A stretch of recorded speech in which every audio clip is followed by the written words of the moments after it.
ঢাকার ঈদ জামাত ও বিভিন্ন উৎসব অনুষ্ঠানে বিপুল সংখ্যক মানুষের সমাগম ঘটে। জাতীয় ঈদগাহ ময়দান, বাইতুল মোকাররম, জাতীয় মসজিদ সহ মহানগরীর বিভিন্ন ঈদ জামাতে লাখো মুসল্লি অংশগ্রহণ করবেন।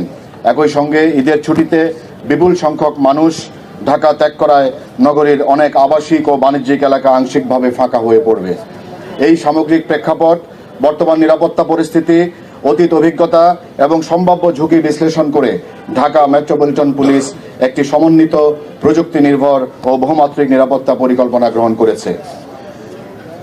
আগামীকাল ধর্মীয় ভাব গাম্ভীর্য ও উৎসব উদ্দীপনার মধ্য দিয়ে সারা দেশের ন্যায় ঢাকা মহানগরীতে পবিত্র ঈদুল আজহা উদযাপিত হবে। জাতীয় ঈদগাহে মহামান্য রাষ্ট্রপতি, মাননীয় প্রধানমন্ত্রী, জাতীয় সংসদের স্পিকার, প্রধান বিচারপতি, মন্ত্রিপরিষদের সদস্যবৃন্দ, ঢাকাস্থ মুসলিম দেশের কূটনীতিকবৃন্দ এবং অন্যান্য গুরুত্বপূর্ণ ব্যক্তিবর্গ ঈদের জামাত আদায় করবেন। মুসল্লিদের প্রবেশের জন্য জাতীয় ঈদগাহে মোট 5টি গেট রাখা হয়েছে, যার মধ্যে 4টি পুরুষ এবং 1টি নারী মুসল্লিদের জন্য নির্ধারিত।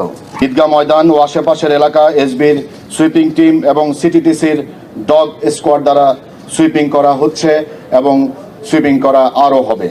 পুরো ঈদগাহ এলাকা ও আশেপাশের গুরুত্বপূর্ণ স্থান সিসিটিভি ক্যামেরার আওতায় আনা হয়েছে এবং ডিএমপির অস্থায়ী কন্ট্রোল রুম থেকে সার্বক্ষণিক মনিটরিং করা হবে।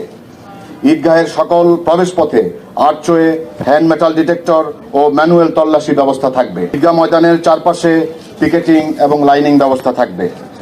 জাতীয় ঈদগাহে প্রবেশের প্রধান 3টি পয়েন্টে বিশেষ তল্লাশি ও ব্যারিকেড ব্যবস্থা থাকবে। মৎস্য ভবন ক্রসিং, প্রেস ক্লাবের সামনে এবং হাইকোর্ট ক্রসিং। পরিস্থিতি পর্যবেক্ষণের জন্য ওয়াচ টাওয়ার স্থাপন করা হয়েছে। ড্রোন মনিটরিংয়ের মাধ্যমে আকাশপথ থেকেও সার্বিক পরিস্থিতি পর্যবেক্ষণ করা হবে।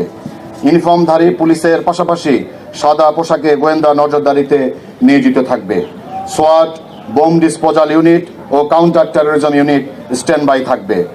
নারী মুসল্লিদের জন্য পৃথক নামাজের স্থান, পৃথক প্রবেশ গেট ও বিশেষ নিরাপত্তা রাখা হয়েছে। মুসল্লি যারা ঈদগাহে আসবেন তারা পর্যাপ্ত সময় হাতে নিয়ে ঈদগাহে আসবেন এবং নিরাপত্তাজনিত তল্লাশিতে ঢাকা মেট্রোপলিটন পুলিশকে সহযোগিতা করবেন।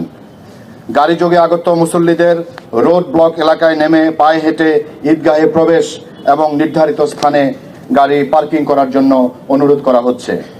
জাতীয় ঈদগাহ কেন্দ্রিক ট্রাফিক ডাইভারশন এবং পার্কিং নির্দেশনা অনুসরণ করার জন্য অনুরোধ করা হচ্ছে।